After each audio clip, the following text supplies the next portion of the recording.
धन्यवाद सिंगला जी।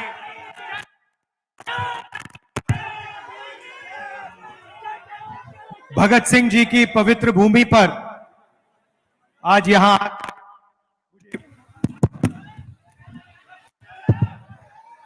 आकर मुझे बहुत खुशी हो रही है। आप यहां गर्मी में आए, दूर दूर से आए, मेरी बात सुनने आए, इसके लिए आप सबको दिल से धन्यवाद करता हूं और आपका यहां स्वागत करता हूं। भाइयों और बहनों, ये जो चुनाव है, इस चुनाव में पहली बार हिंदुस्तान की इंडिपेंडेंस के बाद पहली बार संविधान पर आक्रमण हो रहा है। नरेंद्र मोदी जी, अमित शाह जी और बीजेपी के नेताओं ने साफ कह दिया है कि अगर वो चुनाव जीतेंगे तो वो अंबेडकर जी के संविधान को, गांधी जी के संविधान को रद्द कर देंगे, फाड़ के फेंक देंगे। अब सबसे पहले ये जो संविधान है, ये सिर्फ एक किताब नहीं है। और लोग कहते हैं कि ये संविधान आजादी के टाइम बना था, मगर वो सही नहीं है, क्योंकि इस संविधान में जो सोच है वो आजादी से बहुत पुरानी सोच है। वो गुरु नानक जी की सोच है। उसमें हिंदुस्तान के अलग अलग महापुरुषों की सोच है। फूले जी की सोच है, गांधी जी की सोच है, बुद्धा की सोच है, नारायण गुरु, बसवना, अलग अलग महापुरुषों की सोच इसके अंदर है। और जब बीजेपी के लोग, आरएसएस के लोग इस पर आक्रमण करते हैं तो वो हिंदुस्तान के इतिहास पे, हिंदुस्तान की हिस्ट्री पे, हिंदुस्तान का जो दिल है उस पर आक्रमण कर रहे हैं। तो इस चुनाव में सबसे जरूरी बात अंबेडकर जी का, गांधी जी का जो संविधान है उसकी रक्षा करने का मिशन है। और हम सब मिलकर, कांग्रेस पार्टी के कार्यकर्ता, कांग्रेस पार्टी के सारे नेता, हम सब मिलकर जनता के साथ यह काम पूरा करेंगे। शहीद भगत सिंह जी की बात करते हैं और उनके बारे में कहा जाता है कि वो हिंदुस्तान के लिए शहीद हुए। यह बिल्कुल सच है, मगर यह नहीं कहा जाता कि वो एक बहुत गहरे पॉलिटिकल थिंकर थे। और अगर आप उनकी सोच को देखें तो उनकी भी सोच संविधान में रिप्रेजेंटेड है। तो इसीलिए मैं यहां आया हूं आपसे कहने कि जो भी हिंदुस्तान के लोगों को मिला है, दलितों को मिला है, आदिवासियों को, पिछड़े वर्ग को, किसानों को, जो भी मिला है, जमीन का हक हो, रिजर्वेशन हो, पब्लिक सेक्टर हो, जो भी मिला है इस किताब के माध्यम से मिला है। और आज बीजेपी के लोग खुलकर इस पर आक्रमण कर रहे हैं। आपके सवाल हो, 2-3 सवाल हो जो आप मुझसे पूछना चाहें, पूछिए प्लीज, मैं आपके जवाब देता हूं। 1 सेकंड माइक दे देंगे आपको। कौन कौन सवाल पूछेगा? यहां से पूछेंगे। बोलिए बोलिए।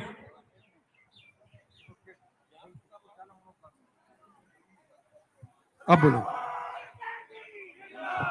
पूछो पूछो। वाहेगुरु दा खालसा, वाहेगुरु दी फतेह। बेनती यह है कि ਅਸੀਂ ਤੁਹਾਨੂੰ ਕਾਮਯਾਬ ਬਣਾਵਾਂਗੇ। ਨਰੇਗਾ ਵਾਲੀਆਂ ਬੀਬੀਆਂ ਦੀ 400 ਰੁਪਇਆ ਦਿਹਾੜੀ ਹੋਣੇ ਚਾਹੀਦੀ ਆ। ਬੱਚੇ ਸਾਡੇ ਭੁੱਖੇ ਮਰਦੇ ਆ, ਉਹਨਾਂ ਨੂੰ ਨੌਕਰੀਆਂ ਦਿਵੋ। ਉਹਨਾਂ ਦੇ ਬੱਚਿਆਂ ਦੀ ਜ਼ਿੰਦਗੀ ਜ਼ਿਆਦਾ ਖਰਾਬ ਹੋਈ ਹੋ, ਨਸ਼ੇ ਤੁਸੀਂ ਬੰਦ ਕਰਾਓ। देखिए, थोड़ी थोड़ी मैं पंजाबी समझ जाता हूं तो कोशिश करता हूं। हमने मैनिफेस्टो में लिखा है कि नरेंद्र मोदी जी ने 22 लोगों के लिए सरकार चलाई है, अरबपति बनाने का काम किया है। मजदूरों को आज मनरेगा में 250 रुपए मिलते हैं। 4 जून के बाद हिंदुस्तान के सब लोग जो मनरेगा में काम कर रहे हैं उनको 400 रुपए मिलेगा। हमने ये कह दिया है, हम इसको कर देंगे। दूसरी बात, आशा और आंगनवाड़ी में जो महिलाएं काम करती हैं उनकी जो आमदनी है हमें लगता है कि वो बहुत कम है। 4 जून के बाद उसको भी हम दुगना कर देंगे। और आखिरी बात, सरकारी ऑफिसेज में, पब्लिक सेक्टर में नया फैशन बना है कि मजदूरी टेम्पररी बेसिस पे, कॉन्ट्रैक्टर बेसिस पे करी जाती है। हम इसको बंद करना चाहते हैं। हम चाहते हैं कि अगर कोई भी सरकारी ऑफिस में काम करे, पब्लिक सेक्टर में काम करे, तो वो कॉन्ट्रैक्ट बेसिस पे काम ना करे, वो परमानेंट बेसिस पे काम करे, उसे इज्जत मिले, रिस्पेक्ट मिले, पेंशन मिले। तो ये भी हम करने जा रहे हैं सरकारी ऑफिसेज में। और पब्लिक सेक्टर में हम ठेकेदारी प्रथा को बंद कर रहे हैं और परमानेंट जो पहले होता था, परमानेंट नौकरी हम फिर से दिलाने का काम करेंगे। जहां तक आपने ड्रग्स की बात कही है, ये बात सबसे पहले मैंने यहां पंजाब में आकर उठाई थी और लोगों ने मेरा मजाक उड़ाया था। और आप बिल्कुल सही कह रही हैं, पंजाब से ये जो ड्रग का मेनेस है इसको मिटाना है।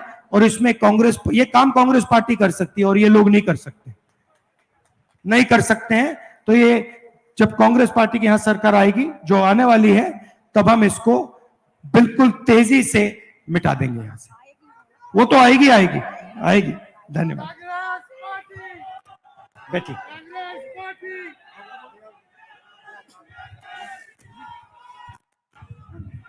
मैं ज्ञानचंद एक आम आदमी, मैं ज्ञानचंद एक आम आदमी हाँ। मैं ਲੱਕੜ ਦਾ ਕੰਮ ਕਰਦਾ ਸੀ। ਅੱਜ ਤੋਂ 10 ਸਾਲ ਪਹਿਲਾਂ ਬਹੁਤ ਵਧੀਆ ਕੰਮ ਚੱਲਦਾ ਸੀ। ਅੱਜ ਹਾਲਾਤ ਇਹ ਹੋ ਗਏ ਕਿ ਸਾਰੇ ਅਸੀਂ ਘਰ ਦੇ ਰੋਟੀਆਂ ਆਵਾਜ਼ਾਰ ਹੋ ਗਏ। ਮੇਰੇ ਖਿਆਲ ਆ ਕਿ ਮੇਰੇ ਵਰਗੇ ਤੁਹਾਡੇ ਵੀ ਬਹੁਤ ਸਾਰੇ ਬੱਚੇ ਆ ਜਿਹੜੇ ਘਰਾਂ 'ਚ ਡਿਗਰੀਆਂ ਕਰਕੇ ਬੈਠੇ ਆ। ਕੋਈ MBA, ਕੋਈ BCA, ਕੋਈ ਕੁਝ ਕਰਕੇ ਬੈਠਾ, ਕਿਸੇ ਨੂੰ ਕੋਈ ਕੰਮ ਨਹੀਂ, ਕੋਈ ਐਸਾ ਇਲਾਕੇ 'ਚ ਫੈਕਟਰੀ ਨਹੀਂ। ਬਹੁਤ ਲੋਕ ਦੁਖੀ ਆ। ਮਹਿੰਗਾਈ ਇੰਨੀ ਹੋ ਗਈ, ਜਿਹੜਾ ਸਿਲੰਡਰ 350 ਦਾ ਸੀ ਅੱਜ 1200 ਦਾ ਹੋ ਗਿਆ। ਹੁਣ ਮੋਦੀ ਸਾਹਿਬ ਨੇ ਸਾਰਾ 100 ਰੁਪਈਆ ਘਟਾ ਕੇ ਮੈਨੂੰ ਲੱਗਦਾ 1500 ਦਾ ਫਿਰ ਕਰਨੇ ਨੂੰ ਫਿਰਦਾ। ਤੁਸੀਂ ਬਿਲਕੁਲ ਮੋਦੀ ਨੂੰ ਵੋਟ ਨਹੀਂ ਪਾਣੀ। ਵੋਟ ਸਾਡੇ ਆ ਪ੍ਰਧਾਨ ਮੰਤਰੀ ਦੇ ਜਿਹੜੇ ਹੱਕਦਾਰ ਆ, ਇਹਨਾਂ ਨੂੰ ਵੋਟ ਦਿਓ ਤਾਂ ਕਿ ਇਹਨਾਂ ਨੂੰ ਵੋਟ ਪ੍ਰਧਾਨ ਮੰਤਰੀ ਬਣਾਈਏ, ਤਾਂ ਕਿ ਅਸੀਂ ਆਪਣੇ ਹੱਕ ये आपने जो बोला, ये आपने बिल्कुल सही बोला है कि नरेंद्र मोदी जी ने हिंदुस्तान की अर्थव्यवस्था को रोक दिया है। और जो छोटे बिजनेस वाले हैं, स्मॉल मीडियम बिजनेस वाले हैं, हाथ से जो काम करते हैं, उनको सबको खत्म कर दिया है। 2-3 तरीके से किया है। सबसे पहले उन्होंने पूरा का पूरा सपोर्ट अदानी जैसे लोगों को दिया है। अब अदानी जैसे लोग जो हैं, जब ये इनको पैसा देते हैं तो ये पैसा हिंदुस्तान में खर्च नहीं करते हैं। ये पैसा अमेरिका में जाके, जापान में जाके, दुबई में जाके ये लोग खर्च करते हैं। तो इससे हिंदुस्तान की अर्थव्यवस्था को फायदा नहीं होता। पहली बात यह है। दूसरी बात, नरेंद्र मोदी जी ने छोटे व्यापारियों को मारने के लिए गलत GST और नोटबंदी की। मीडिया कहता है कि नोटबंदी और GST से देश को फायदा हुआ है, मगर सच्चाई यह है और पूरा हिंदुस्तान जानता है कि नोटबंदी और GST ने हिंदुस्तान का नुकसान किया और खासतौर से जो छोटे बिजनेसेस हैं उनको खत्म किया। अब देश में रोजगार छोटे बिजनेसेस देते हैं। अंबानी जी देश को रोजगार नहीं देते, अदानी जी रोजगार नहीं देते। तो मैं आपको अपनी सोच के बारे में बताना चाहता हूं। हमारा प्लान क्या है?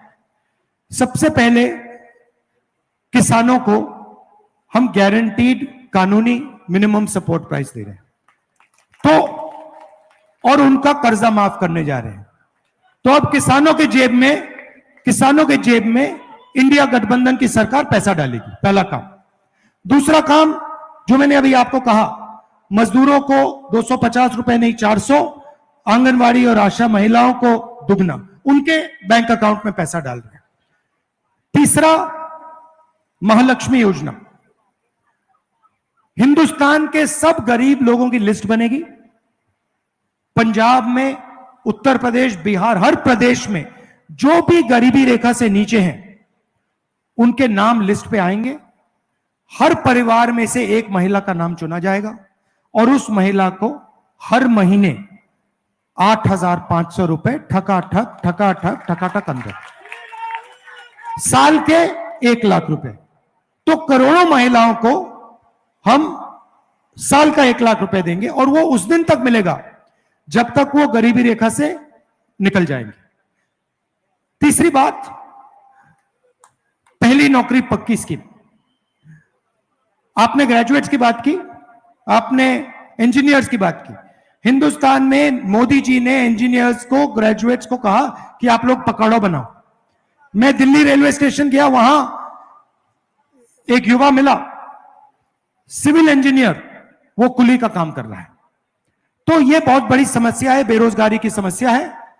इसको हल करने के लिए पहला काम 30 लाख सरकारी नौकरियां हम आपके हवाले करने जा रहे हैं जो खाली पड़ी हुई हैं।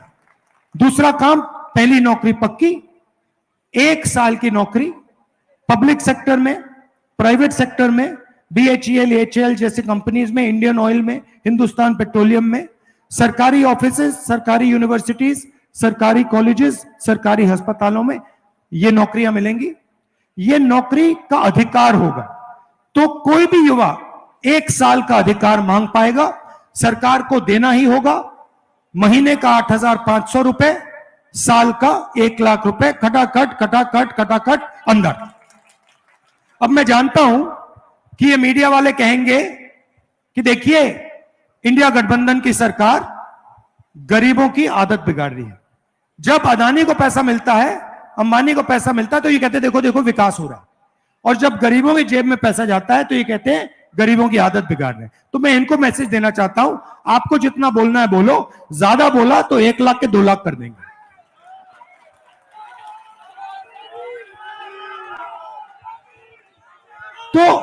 तो हमारा आइडिया क्या है, जो नरेंद्र मोदी जी ने आपके जेब से निकाला, गलत GST लगाकर, नोटबंदी, अदानी की मदद करके, किसान का जो बिल लाए, जो आपने उनके जेब से निकाला पिछले 10 साल, वो हम आपके जेब में डालना चाहते हैं। अब ये मत सोचिए कि हम सिर्फ आपके जेब में पैसा डालना चाहते हैं। हमारा एक और लक्ष्य, छुपा हुआ लक्ष्य, हम क्या करना चाहते हैं, जैसे उन्होंने अदानी जी को पैसा दिया, अदानी जी ने इसको विदेश में खर्च किया, हम आपके जेब में पैसा डालना चाहते हैं, क्योंकि हम जानते हैं कि आप इस पैसे को यहीं खर्च करोगे, गांव में खर्च करोगे, शहरों में खर्च करोगे, हिंदुस्तान में खर्च करोगे। जैसे ही आप ये पैसा खर्च करना शुरू करोगे, कैसे खर्च करोगे, कोई शर्ट खरीदेगा, पैंट, जूते, camera, mobile phone, motorcycle, scooter, ये चीजें खरीदोगे। जैसे ही आप ये चीजें खरीदना शुरू करोगे, इन सारे के सारे प्रोडक्ट्स का डिमांड बढ़ेगा। जैसे डिमांड बढ़ेगा, फैक्ट्रियां इन चीजों को बनाना शुरू कर देंगी, और उन्हीं फैक्ट्रियों में जिन लोगों की आप बात कर रहे हो, जो अनएम्प्लॉयड ग्रेजुएट्स हैं, उनको रोजगार मिलना शुरू हो जाएगा। तो हमारी सोच है कि हम हिंदुस्तान की इकोनॉमी को जंप स्टार्ट करें। जैसे गाड़ी में, मोटरसाइकिल में पेट्रोल डाला जाता है, उसके बाद चाबी घुमाई जाती है। अब नरेंद्र मोदी क्या कर रहे हैं, पेट्रोल निकाल दिया गाड़ी से, आपके जेब में से पेट्रोल निकाल दिया, सबके जेब में से पेट्रोल निकाल दिया, और वहां बैठे चाबी घुमा रहे हैं, कुछ हो ही नहीं रहा है, गाड़ी स्टार्ट ही नहीं हो रही है। तो इसीलिए हम आपके जेब में पैसा डाल रहे हैं, और हम लाखों करोड़ रुपए डालेंगे, किसानों को देंगे, मजदूरों को देंगे, छोटे व्यापारियों को देंगे, युवाओं को देंगे, महिलाओं को देंगे। उसके बाद जैसे ही हम चाबी घुमाएंगे, गड़गड़ गड़गड़ गड़ स्टार्ट हो जाएगा, खटाखट खटाखट खटाखट इंजन स्टार्ट हो जाएगा, और उससे पहले फटाफट फटाफट फटाफट नरेंद्र मोदी को आउट कीजिए। तो ये हमारी सोच है, ये हमारी सोच है, और इससे पूरे देश के लोगों को फायदा होगा, अर्थव्यवस्था फिर से चालू होगी, और रोजगार युवाओं को मिलना शुरू हो जाएगा। मगर यह सब नहीं हो सकता अगर इसको मिटा दिया गया, अगर ये हमारे हाथ में नहीं है। ठीक है, तो आजादी से पहले जो होता था वो होगा। दलितों को कोई रिस्पेक्ट नहीं मिलेगी, जगह नहीं मिलेगी, पिछड़ों को कोई रिस्पेक्ट नहीं मिलेगी, कोई अधिकार नहीं होगा, गरीब लोगों को कुचला जाएगा, किसानों को परे कर देंगे, मजदूरों को बंदा बिल्कुल बांध देंगे। तो ये इसको बचाना सबसे जरूरी है, और इसको अंबेडकर जी ने दिया, पूरी जिंदगी दी उन्होंने, गांधी जी ने पूरी जिंदगी दी। हमारी जो आजादी की लड़ाई थी, उसको आप आजादी की लड़ाई कह सकते हो, मगर सचमुच में वो संविधान की लड़ाई थी, इसके लिए वो लड़ाई लड़ी गई थी। तो ये मैसेज देना चाहता हूं आपको कि ये सपना देख रहे हैं बीजेपी वाले, नरेंद्र मोदी जी, कि हम समाज को रख जाइए। एक सेकंड भैया, एक सेकंड बोल रहा हूं मैं। तो ये सपना देख रहे हैं कि हम एक बार फिर जैसे आजादी के पहले चलता था वैसे चलाएंगे, पूरी की पूरी सरकार अदानी जी के लिए चलाएंगे। एयरपोर्ट उनको दे दिए, पोर्ट्स दे दिए, इंफ्रास्ट्रक्चर दे दिया, डिफेंस इंडस्ट्री दे दी। आपको मालूम है अग्निवीर क्यों लागू किया? आप जानते हो अग्निवीर क्यों आया? जानते हो? मैं आपको बताता हूं। डिफेंस बजट में या आप हथियार खरीद सकते हो या फिर आप जवानों की देखभाल कर सकते हो। नरेंद्र मोदी जी ने अदानी जी को डिफेंस इंडस्ट्री के सारे कॉन्ट्रैक्ट्स पकड़ा दिए। आप इंटरनेट पे जाइए, पहले हिंदुस्तान की जो राइफल थी वो इंडियन ऑर्डिनेंस फैक्ट्री बनाती थी, कारतूस जो थे इंडियन ऑर्डिनेंस फैक्ट्री बनाती थी, हवाई जहाज HAL बनाता था। आज अगर आप जाएंगे अदानी डिफेंस को देखिए, इंटरनेट पे जाइए, अदानी डिफेंस टाइप कीजिए। अदानी डिफेंस हिंदुस्तान की राइफल बनाएगा, सारे कारतूस बनाएगा, सारे शेल्स बनाएगा, सारी फील्ड गन्स बनाएगा, ड्रोन बनाएगा, हवाई जहाज बनाएगा, सारा का सारा अदानी डिफेंस बनाएगा। पूरी की पूरी डिफेंस इंडस्ट्री अदानी जी को पकड़ा दी है, इन लोगों को पकड़ा दी है, पब्लिक सेक्टर को परे कर दिया है। और फिर कहते हैं कि हम 2 तरीके के जवान बनाना चाहते हैं। मतलब पहली बार हिंदुस्तान की हिस्ट्री में ये 3 कानून लाए किसान वाले। इन्होंने, इनकी कोशिश थी किसानों को मजदूर बना दो। अब इन्होंने नई चीज की है, अग्निवीर योजना में जवानों को मजदूर बना दिया है। सही बात है ना, कि आप आओ, आप यहां 3 साल काम करो, उसके बाद जूता मार के आपको बाहर भगा देंगे। 2 तरीके के जवान होंगे, एक अमीर घर का बेटा होगा, एक अमीर घर का बेटा होगा, उसे पेंशन मिलेगी, उसे कैंटीन मिलेगी। अगर वो शहीद होता है तो उसको शहीद का दर्जा मिलेगा, कॉम्पनसेशन मिलेगी, परिवार की पूरी रक्षा होगी और उसको फुल ट्रेनिंग मिलेगी। और गरीब घर के बेटे को कहते हैं कि भैया आपको 6 महीने की ट्रेनिंग देंगे, चाइना के सामने खड़ा कर देंगे। चाइना के जो सैनिक है उनको 5 साल की ट्रेनिंग होगी, आप उनसे लड़ोगे, आपकी 6 महीने की ट्रेनिंग, उनकी 5 साल की ट्रेनिंग, नतीजा सबको मालूम है। और जब आप शहीद होगे तो हम आपको ना शहीद का दर्जा देंगे, ना कॉम्पनसेशन देंगे, ना आपकी फैमिली की रक्षा करेंगे। तो 2 तरीके के शहीद बना दिए हैं, एक अमीर घर का बेटा, दूसरा गरीब। और गरीब वाले से कह रहे हैं कि भैया आपको 3-4 साल बाद निकाल देंगे, पेंशन नहीं देंगे, शहीद का दर्जा नहीं देंगे। ये हमारे लिए एक्सेप्टेबल ही नहीं है। ये सेना का अपमान है, देशभक्तों का अपमान है, आर्मी का अपमान है, इसको हम एक्सेप्ट नहीं करेंगे। जैसे ही हमारी सरकार आएगी, पहला काम होगा अग्निवीर योजना को फाड़ के कूड़ेदान में फेंक देंगे। हमें 2 तरीके के शहीद नहीं चाहिए, हमें सिर्फ एक तरीके का शहीद चाहिए जिसकी रिस्पेक्ट हो। शहीद भगत सिंह जी जैसे, उनकी रिस्पेक्ट है, सब लोग इज्जत देते हैं। यहां पे अभी म्यूजियम बनाया, स्टैचू बनाई, स्मारक बनाया, हर शहीद की ऐसी इज्जत होनी चाहिए। अभी 2 दिन पहले मैं एक अग्निवीर से जाके मिला, अग्निवीर के परिवार से जाके मिला जो शहीद हुआ। अभी उसको कॉम्पनसेशन नहीं मिली है, उसको शहीद का दर्जा नहीं मिला है, उसको देश भूल गया है। तो ये तो एक्सेप्टेबल ही नहीं है, इसको हम एक्सेप्ट करने को तैयार ही नहीं है। इसलिए हम इसको फाड़ के फेंक देंगे, जैसे पहले हुआ करता था। जवान मजदूर नहीं होगा, जवान जवान होगा और जवान को पूरी रिस्पेक्ट मिलेगी। धन्यवाद।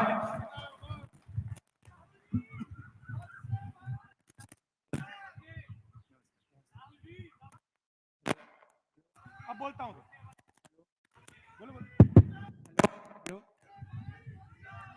हेलो सर, मैं वॉलीबॉल इंडिया ਨੈਸ਼ਨਲ ਪਲੇਅਰ ਹੂੰ। ਹਾਂਜੀ, ਤੇ ਪੰਜਾਬ ਦੇ ਵਿੱਚ ਬਹੁਤ ਨਸ਼ਾ ਵੱਧ ਗਿਆ ਹੈ ਤੇ ਨੌਕਰੀ ਵੀ ਨਹੀਂ ਮਿਲਦੀ ਪਈ ਤੇ ਪੰਜਾਬ ਨੂੰ 골ਡ ਸਿਲਵਰ ਸਭ ਕੁਝ ਦੇਖ ਲਿਆ ਦਵਾ ਕੇ ਤੇ ਸਰਕਾਰ ਨਹੀਂ ਕੁਝ ਕਰ ਰਹੀ ਤੇ 23 ਈਅਰ ਮੇਰੀ 올ਡ ਜੀਅਰਸ ਹੋ ਗਿਆ ਤੇ ਬਾਕੀ ਸਕੂਲ ਵਾਲੇ ਤੇ ਕਾਲਜ ਵਾਲੇ ਵਜ਼ੀਫਾ ਕੋਈ ਨਹੀਂ ਦੇ ਰਹੇ ਤੇ ਬਸ ਇਹ ਧੱਕਾ ਚੱਲ ਰਿਹਾ ਪੂਰਾ ਤੇ ਲੜ ਰਹੇ ਆ ਪੰਜਾਬ ਦੇ ਨਾਲ। ਪੂਰਾ ਮੈਡਲ ਵੀ ਦਿਵਾ ਰਹੇ ਆ, ਆਲ ਇੰਡੀਆ ਨੈਸ਼ਨਲ ਸਭ ਖੇਡ ਲਏ ਆ ਤੇ ਮੈਡਲ ਵੀ ਹੈਗੇ ਆਪਣੇ ਕੋਲ ਤੇ ਬਟ ਫਿਰ ਵੀ ਇੱਥੇ ਰੋਲ ਰਹੇ ਆ ਸੜਕਾਂ ਤੇ ਆ। अच्छा लगा आपसे।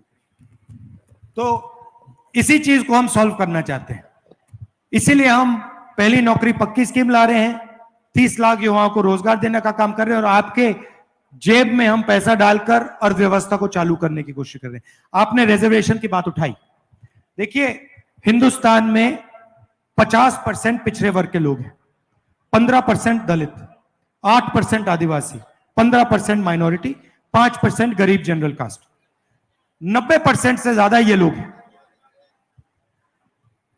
बीजेपी के लोगों ने साफ कहा है कि हम रिजर्वेशन को खत्म कर देंगे। आरएसएस के चीफ ने कहा है कि रिजर्वेशन से देश को नुकसान होता है।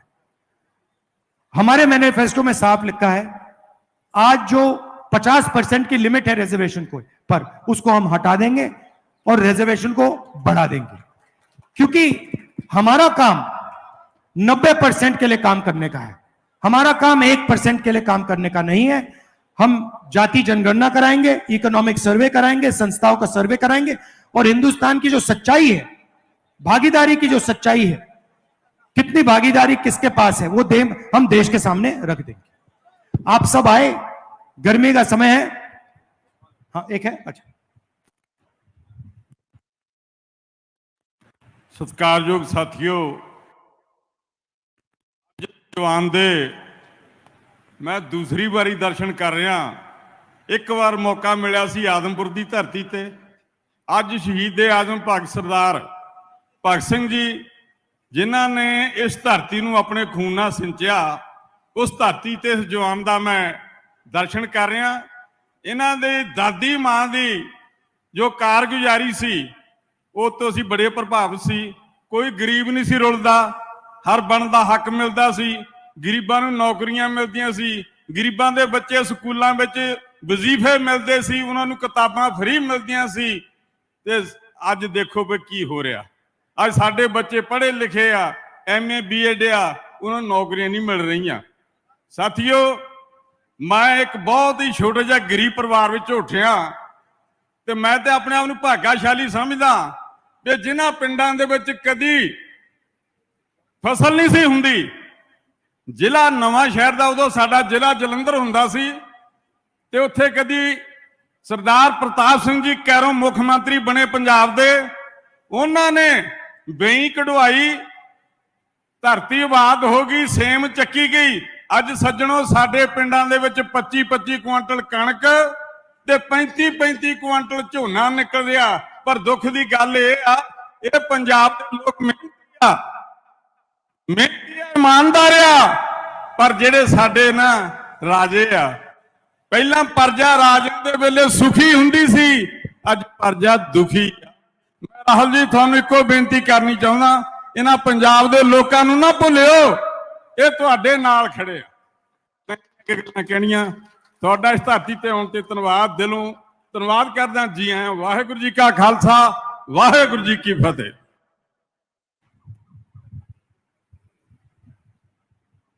हेलो, तो आप सबका मैं दिल से धन्यवाद करना चाहता हूं और आखिरी बात कहना चाहता हूं, 10 साल आपने हिंदुस्तान को प्रधानमंत्री दिया, मनमोहन सिंह जी दिए, और उन्होंने देश को, अर्थव्यवस्था को सही तरीके से चलाया था। तो पंजाब का रोल रहा है हिंदुस्तान को चलाने में। आप हिंदुस्तान को रास्ता दिखाते हो, आप देश को भोजन देते हो और देश को डायरेक्शन देते हो। तो आपकी जिम्मेदारी है कि ये जो आक्रमण बीजेपी के लोग, आरएसएस के लोग आप पर कर रहे हैं, संविधान पर, पंजाब पर, इसको आप रोकिए और भारी बहुमत से यहां पर कांग्रेस पार्टी के कैंडिडेट सिंगला जी को आप जिताइए। आप सबका दिल से धन्यवाद करता हूं। नमस्कार, जय हिंद, सत श्री अकाल।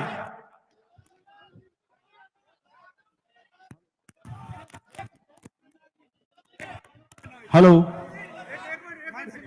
एक मिनट।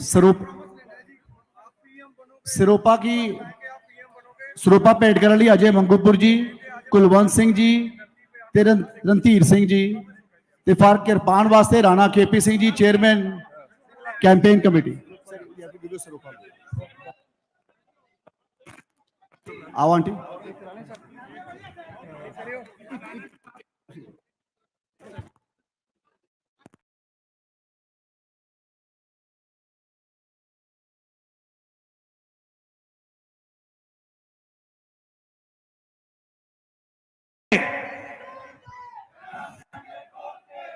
सबसे पहले ये जो संविधान है ये सिर्फ एक किताब नहीं है, और लोग कहते हैं कि ये संविधान आजादी के टाइम बना था, मगर वो सही नहीं है, क्योंकि इस संविधान में जो सोच है वो आजादी से बहुत पुरानी सोच है। वो गुरु नानक जी की सोच है। उसमें हिंदुस्तान के अलग अलग महापुरुषों की सोच है।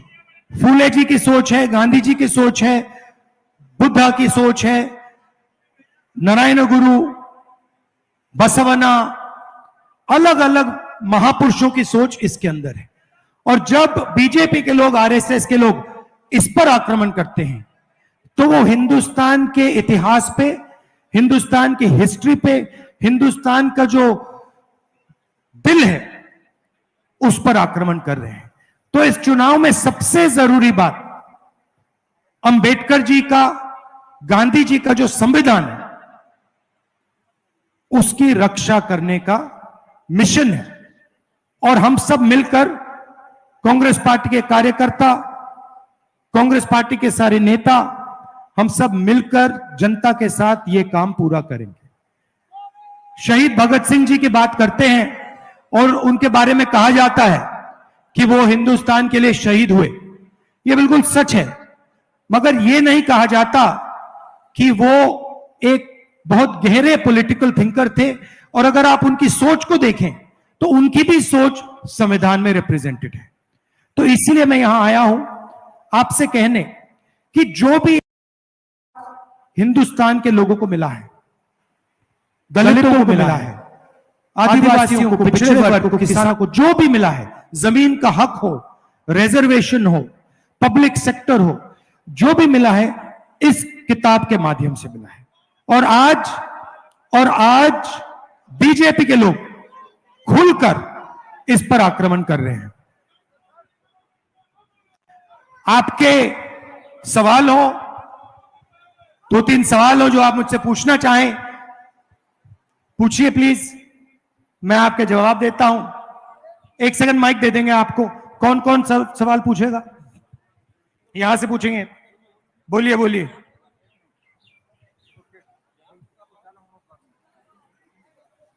अब बोलो, पूछो पूछो। ਵਾਹਿਗੁਰੂ ਦਾ ਖਾਲਸਾ, ਵਾਹਿਗੁਰੂ ਦੀ ਫਤਿਹ। ਬੇਨਤੀ ਇਹ ਆ ਵੀ ਅਸੀਂ ਤੁਹਾਨੂੰ ਕਾਮਯਾਬ ਬਣਾਵਾਂਗੇ। ਨਰੇਗਾ ਵਾਲੀਆਂ ਬੀਬੀਆਂ ਦੀ 400 ਰੁਪਇਆ ਦਿਹਾੜੀ ਹੋਣੀ ਚਾਹੀਦੀ ਆ। ਬੱਚੇ ਸਾਡੇ ਭੁੱਖੇ ਮਰਦੇ ਆ, ਉਹਨਾਂ ਨੂੰ ਨੌਕਰੀਆਂ ਦਿਵੋ। ਉਹਨਾਂ ਦੇ ਬੱਚਿਆਂ ਦੀ ਜ਼ਿੰਦਗੀ ਜ਼ਿਆਦਾ ਖਰਾਬ ਹੋਈ ਹੋ, ਨਸ਼ੇ ਤੁਸੀਂ ਬੰਦ ਕਰਾਓ। देखिए, थोड़ी थोड़ी मैं पंजाबी समझ जाता हूं तो कोशिश करता हूं। हमने मैनिफेस्टो में लिखा है कि नरेंद्र मोदी जी ने 22 लोगों के लिए सरकार चलाई है, अरबपति बनाने का काम किया है। मजदूरों को आज मनरेगा में 250 रुपए मिलते हैं।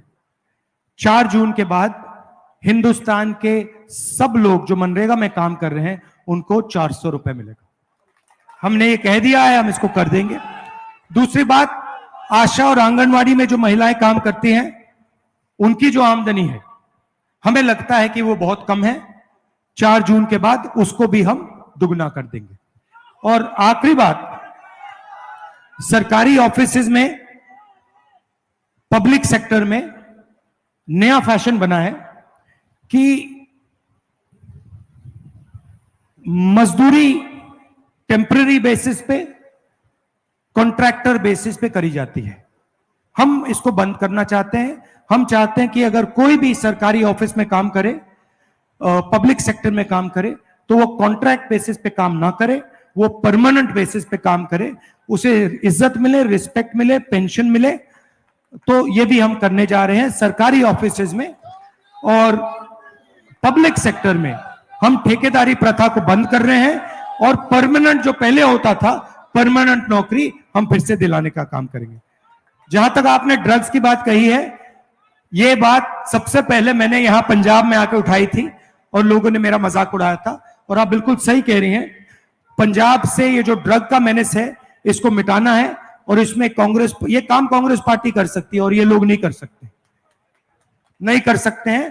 तो ये जब कांग्रेस पार्टी की यहां सरकार आएगी, जो आने वाली है, तब हम इसको बिल्कुल तेजी से मिटा देंगे यहां से।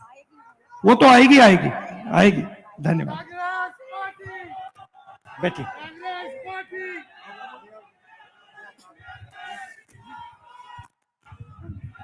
मैं ਗਿਆਨਚੰਦ ਇੱਕ ਆਮ ਆਦਮੀ ਮੈਂ ਗਿਆਨਚੰਦ ਇੱਕ ਆਮ ਆਦਮੀ ਆ।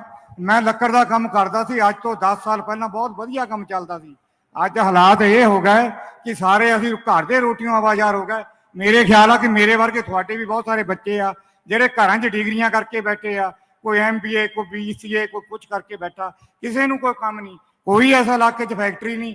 ਬਹੁਤ ਲੋਕ ਦੁਖੀ ਆ। ਮਹਿੰਗਾਈ ਇੰਨੀ ਹੋ ਗਈ, ਜਿਹੜਾ ਸਿਲੰਡਰ 350 ਦਾ ਸੀ ਅੱਜ 1200 ਦਾ ਹੋ ਗਿਆ। ਹੁਣ ਮੋਦੀ ਸਾਹਿਬ ਨੇ ਸਾਰਾ 100 ਰੁਪਈਆ ਘਟਾ ਕੇ ਮੈਨੂੰ ਲੱਗਦਾ 1500 ਦਾ ਫਿਰ ਕਰਨੇ ਨੂੰ ਫਿਰਦਾ। ਤੁਸੀਂ ਬਿਲਕੁਲ ਮੋਦੀ ਨੂੰ ਵੋਟ ਨਹੀਂ ਪਾਣੀ। ਵੋਟ ਸਾਡੇ ਆ ਪ੍ਰਧਾਨ ਮੰਤਰੀ ਦੇ ਜਿਹੜੇ ਹੱਕਦਾਰ ਆ, ਇਹਨਾਂ ਨੂੰ ਵੋਟ ਦਿਓ ਤਾਂ ਕਿ ਇਹਨਾਂ ਨੂੰ ਵੋਟ ਪ੍ਰਧਾਨ ਮੰਤਰੀ ਬਣਾਈਏ, ਤਾਂ ਕਿ ਅਸੀਂ ਆਪਣੇ ਹੱਕ ਲਈਏ। ये आपने जो बोला, ये आपने बिल्कुल सही बोला है कि नरेंद्र मोदी जी ने हिंदुस्तान की अर्थव्यवस्था को रोक दिया है और जो छोटे बिजनेस वाले हैं, स्मॉल मीडियम बिजनेस वाले हैं, हाथ से जो काम करते हैं, उनको सबको खत्म कर दिया है। 2-3 तरीके से किया है। सबसे पहले उन्होंने पूरा का पूरा सपोर्ट अदानी जैसे लोगों को दिया है। अब अदानी जैसे लोग जो हैं, जब ये इनको पैसा देते हैं तो ये पैसा हिंदुस्तान में खर्च नहीं करते हैं। ये पैसा अमेरिका में जाके, जापान में जाके, दुबई में जाके ये लोग खर्च करते हैं। तो इससे हिंदुस्तान की अर्थव्यवस्था को फायदा नहीं होता। पहली बात यह है। दूसरी बात, नरेंद्र मोदी जी ने छोटे व्यापारियों को मारने के लिए गलत GST और नोटबंदी की। मीडिया कहता है कि नोटबंदी और GST से देश को फायदा हुआ है, मगर सच्चाई यह है और पूरा हिंदुस्तान जानता है कि नोटबंदी और GST ने हिंदुस्तान का नुकसान किया और खासतौर से जो छोटे बिजनेसेस हैं उनको खत्म किया। अब देश में रोजगार छोटे बिजनेसेस देते हैं। अंबानी जी देश को रोजगार नहीं देते, अदानी जी रोजगार नहीं देते। तो मैं आपको अपनी सोच के बारे में बताना चाहता हूं। हमारा प्लान क्या है? सबसे पहले किसानों को हम गारंटीड कानूनी मिनिमम सपोर्ट प्राइस दे रहे हैं, तो और उनका कर्जा माफ करने जा रहे हैं। तो अब किसानों के जेब में इंडिया गठबंधन की सरकार पैसा डालेगी, पहला काम। दूसरा काम जो मैंने अभी आपको कहा, मजदूरों को 250 रुपए नहीं 400, आंगनवाड़ी और आशा महिलाओं को दुगना, उनके बैंक अकाउंट में पैसा डाल रहे हैं। तीसरा, महालक्ष्मी योजना। हिंदुस्तान के सब गरीब लोगों की लिस्ट बनेगी। पंजाब में, उत्तर प्रदेश, बिहार प्रदेश में जो भी गरीबी रेखा से नीचे हैं, उनके नाम लिस्ट पे आएंगे। हर परिवार में से एक महिला का नाम चुना जाएगा और उस महिला को हर महीने 8,500 रुपए ठकाठक अंदर, साल के 1 लाख रुपए। तो करोड़ों महिलाओं को हम साल का 1 लाख रुपए देंगे और वो उस दिन तक मिलेगा जब तक वो गरीबी रेखा से निकल जाएंगे। तीसरी बात, पहली नौकरी पक्की स्कीम। आपने ग्रेजुएट्स की बात की, आपने इंजीनियर्स की बात की। हिंदुस्तान में मोदी जी ने इंजीनियर्स को, ग्रेजुएट्स को कहा कि आप लोग पकौड़ा बनाओ। मैं दिल्ली रेलवे स्टेशन गया, वहां एक युवा मिला, सिविल इंजीनियर, वो कुली का काम कर रहा है। तो यह बहुत बड़ी समस्या है, बेरोजगारी की समस्या है। इसको हल करने के लिए पहला काम 30 लाख सरकारी नौकरियां हम आपके हवाले करने जा रहे हैं जो खाली पड़ी हुई हैं। दूसरा काम, पहली नौकरी पक्की, 1 साल की नौकरी पब्लिक सेक्टर में, प्राइवेट सेक्टर में, BHEL, HAL जैसे कंपनीज में, इंडियन ऑयल में, हिंदुस्तान पेट्रोलियम में, सरकारी ऑफिसेज, सरकारी यूनिवर्सिटीज, सरकारी कॉलेजेस, सरकारी अस्पतालों में ये नौकरियां मिलेंगी। ये नौकरी का अधिकार होगा, तो कोई भी युवा 1 साल का अधिकार मांग पाएगा, सरकार को देना ही होगा। महीने का 8,500 रुपए, साल का 1 लाख रुपए, खटाखट खटाखट खटाखट अंदर। अब मैं जानता हूं कि ये मीडिया वाले कहेंगे कि देखिए इंडिया गठबंधन की सरकार गरीबों की आदत बिगाड़ रही है। जब अदानी को पैसा मिलता है, अंबानी को पैसा मिलता है, तो ये कहते हैं देखो देखो विकास हो रहा है, और जब गरीबों की जेब में पैसा जाता है तो ये कहते हैं गरीबों की आदत बिगाड़ रहे हैं। तो मैं इनको मैसेज देना चाहता हूं, आपको जितना बोलना है बोलो, ज्यादा बोला तो 1 लाख के 2 लाख कर देंगे।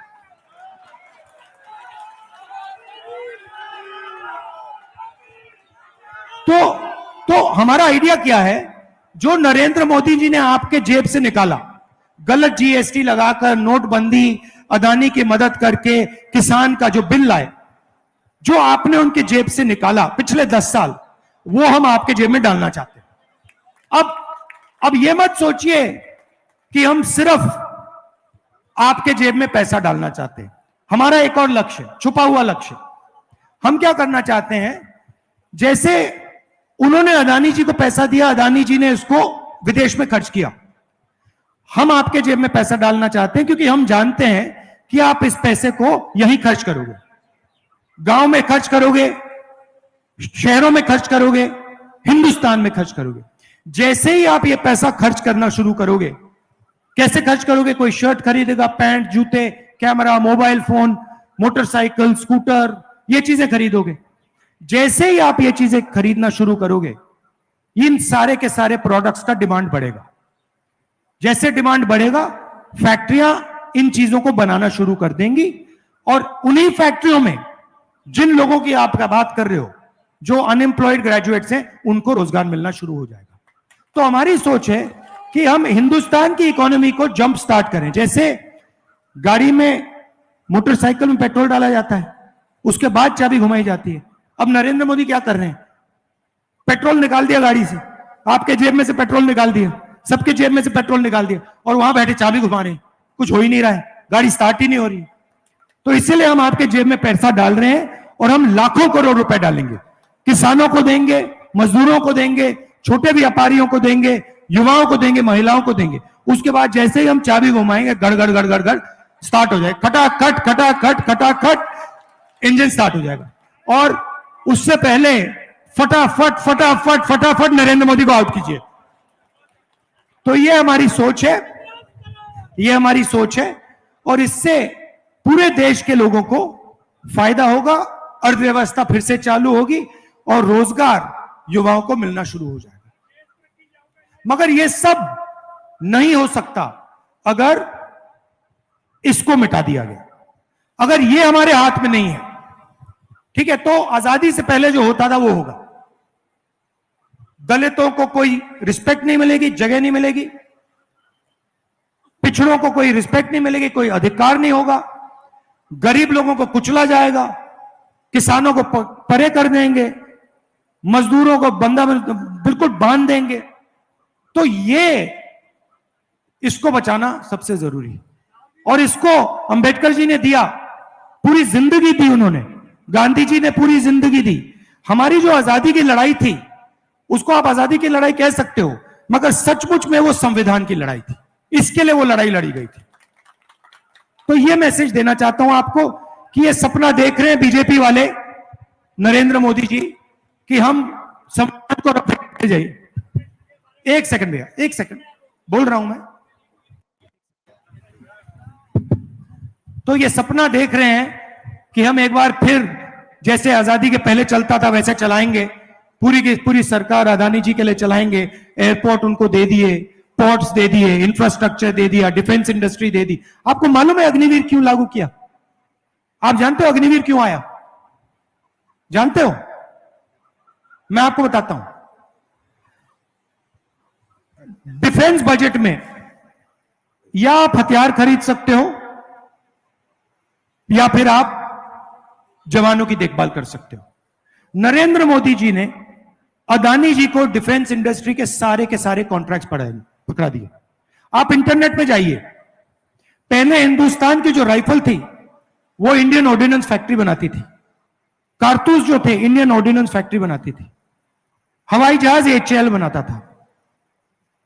आज अगर आप जाएंगे अदानी डिफेंस को देखिए, इंटरनेट पे जाइए, अदानी डिफेंस टाइप कीजिए, अदानी डिफेंस हिंदुस्तान की राइफल बनाएगा, सारे कारतूस बनाएगा, सारे शेल्स बनाएगा, सारे फील्ड गन्स बनाएगा, ड्रोन बनाएगा, हवाई जहाज बनाएगा, सारा का सारा अदानी डिफेंस बनाएगा। पूरी की पूरी डिफेंस इंडस्ट्री अदानी जी को पकड़ा दी है, इन लोगों को पकड़ा दी है, पब्लिक सेक्टर को परे कर दिया है। और फिर कहते हैं कि हम 2 तरीके के जवान बनाना चाहते हैं। मतलब पहली बार हिंदुस्तान की हिस्ट्री में ये 3 कानून लाए किसान वाले, इन्होंने, इनकी कोशिश थी किसानों को मजदूर बना दो। अब इन्होंने नई चीज की है, अग्निवीर योजना में जवानों को मजदूर बना दिया है। सही बात है ना, कि आप आओ, आप यहां 3 साल काम करो, उसके बाद जूता मार के आपको बाहर भगा देंगे।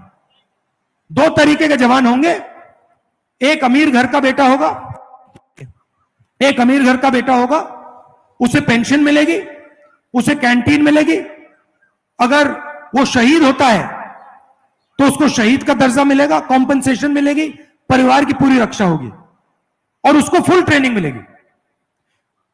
और गरीब घर के बेटे को कहते हैं कि भैया आपको 6 महीने की ट्रेनिंग देंगे, चाइना के सामने खड़ा कर देंगे, चाइना के जो सैनिक है उनको 5 साल की ट्रेनिंग होगी, आप उनसे लड़ोगे, आपकी 6 महीने की ट्रेनिंग, उनकी 5 साल की ट्रेनिंग, नतीजा सबको मालूम है। और जब आप शहीद होगे तो हम आपको ना शहीद का दर्जा देंगे, ना कॉम्पनसेशन देंगे, ना आपकी फैमिली की रक्षा करेंगे। तो 2 तरीके के शहीद बना दिए हैं, एक अमीर घर का बेटा, दूसरा गरीब। और गरीब वाले से कह रहे हैं कि भैया आपको 3-4 साल बाद निकाल देंगे, पेंशन नहीं देंगे, शहीद का दर्जा नहीं देंगे। ये हमारे लिए एक्सेप्टेबल ही नहीं है। ये सेना का अपमान है, देशभक्तों का अपमान है, आर्मी का अपमान है, इसको हम एक्सेप्ट नहीं करेंगे। जैसे ही हमारी सरकार आएगी, पहला काम होगा अग्निवीर योजना को फाड़ के कूड़ेदान में फेंक देंगे। हमें 2 तरीके के शहीद नहीं चाहिए, हमें सिर्फ एक तरीके का शहीद चाहिए जिसकी रिस्पेक्ट हो। शहीद भगत सिंह जी जैसे, उनकी रिस्पेक्ट है, सब लोग इज्जत देते हैं। यहां पे अभी म्यूजियम बनाया, स्टैचू बनाई, स्मारक बनाया, हर शहीद की ऐसी इज्जत होनी चाहिए। अभी 2 दिन पहले मैं एक अग्निवीर से जाके मिला, अग्निवीर के परिवार से जाके मिला जो शहीद हुआ। अभी उसको कॉम्पनसेशन नहीं मिली है, उसको शहीद का दर्जा नहीं मिला है, उसको देश भूल गया है। तो ये तो एक्सेप्टेबल ही नहीं है, इसको हम एक्सेप्ट करने को तैयार ही नहीं है। इसलिए हम इसको फाड़ के फेंक देंगे, जैसे पहले हुआ करता था। जवान मजदूर नहीं होगा, जवान जवान होगा और जवान को पूरी रिस्पेक्ट मिलेगी। धन्यवाद।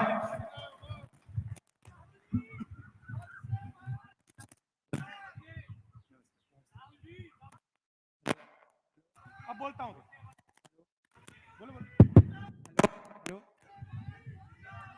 हेलो सर, मैं वॉलीबॉल इंडिया ਨੈਸ਼ਨਲ ਪਲੇਅਰ ਹੂੰ।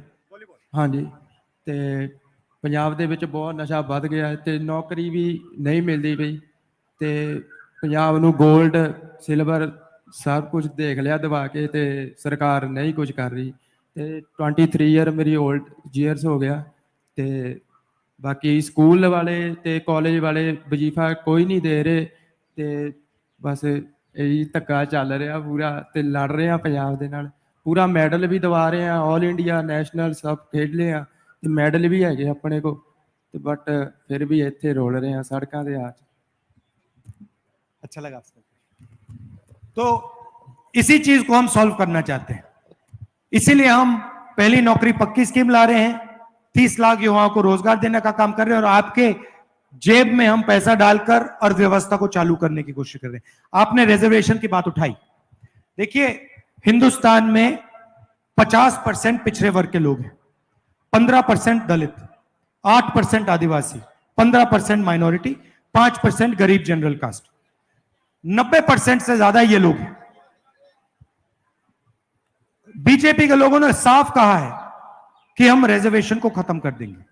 आरएसएस के चीफ ने कहा है कि रिजर्वेशन से देश को नुकसान होता है। हमारे मैनिफेस्टो में साफ लिखा है, आज जो 50% की लिमिट है रिजर्वेशन को पर, उसको हम हटा देंगे और रिजर्वेशन को बढ़ा देंगे, क्योंकि हमारा काम 90% के लिए काम करने का है। हमारा काम 1% के लिए काम करने का नहीं है। हम जाति जनगणना कराएंगे, इकोनॉमिक सर्वे कराएंगे, संस्थाओं का सर्वे कराएंगे, और हिंदुस्तान की जो सच्चाई है, भागीदारी की जो सच्चाई है, कितनी भागीदारी किसके पास है, वो हम देश के सामने रख देंगे। आप सब आए, गर्मी का समय है। हाँ, एक है। अच्छा, सत्कारयोग साथियों, जवान दे मैं दूसरी बारी दर्शन कर रहा। एक बार मौका मिला सी आदमपुर की धरती ते, अज शहीद आजम भगत सरदार भगत सिंह जी जिन्हां ने इस धरती नूं अपने खून नाल सिंचिया, उस धरती ते इस जवान दा मैं दर्शन कर रहा। इन्हां दे दादी मां दी जो कारगुजारी सी, वो तो असीं बड़े प्रभावित सी। कोई गरीब नहीं सी रुलदा, हर बन दा हक मिलदा सी। गरीबां दे बच्चे स्कूलों में वजीफे मिलते सी, उन्होंने किताबां फ्री मिलदियां सी। ते अज देखो भी की हो रहा। अज साडे बच्चे पढ़े लिखे आ, MA BEd आ, उन्होंने नौकरियां नहीं मिल रही। साथियों, मैं एक बहुत ही छोटे जिहा गरीब परिवार में उठिया, ते मैं ते अपने आप नूं भाग्यशाली समझदा कि जिन्हां पिंडां दे विच कदी फसल नहीं सी हुंदी। जिला नवां शहर का उदों साडा जिला जलंधर हुंदा सी, ते उत्थे कदी सरदार प्रताप सिंह जी कैरों मुख मंत्री बने पंजाब दे, उन्होंने बई कढवाई, धरती आबाद हो गई, सेम चक्की गई। अज सज्जणों, साडे पिंडां दे विच 25-25 कुआंटल कणक ते 35-35 कुआंटल झोना निकल रहा। पर दुख की गल ये पंजाब के लोग मेहनती आ, ईमानदार आ, पर जेडे साडे ना राजे आ, पहला प्रजा राजे दे वेले सुखी हुंदी सी, अज प्रजा दुखी आ। मैं राहुल जी तुहानूं इक्को बेनती करनी चाहुंदा, इन्हां पंजाब दे लोकां नूं ना भुल्लिओ, ये तुहाडे नाल खड़े आ। गल्लां कहणियां, तुहाडा इस धरती ते आउण ते धन्नवाद, दिलों धन्नवाद करदा। जी आਇਆਂ। वाहिगुरू जी का खालसा, वाहिगुरू जी की फतेह।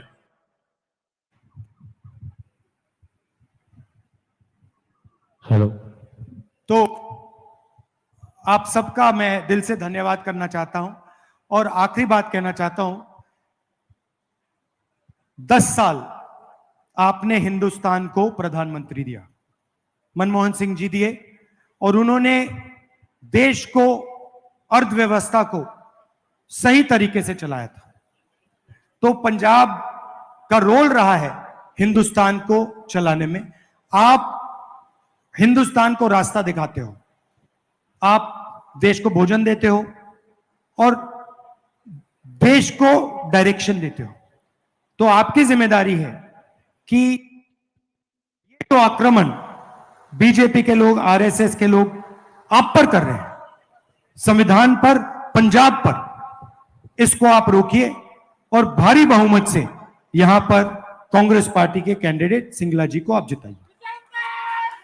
आप सबका दिल से धन्यवाद करता हूं। नमस्कार, जय हिंद, सत श्री अकाल।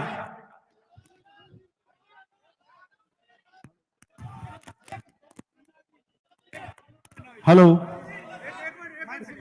एक मिनट। सिरोपा भेंट करने लिए अजय मंगूपुर जी, कुलवंत सिंह जी, ते रणधीर सिंह जी, ते फॉर किरपान वास्ते Rana KP Singh ji, chairman campaign committee. आओ आंटी। ਕਰਿਓ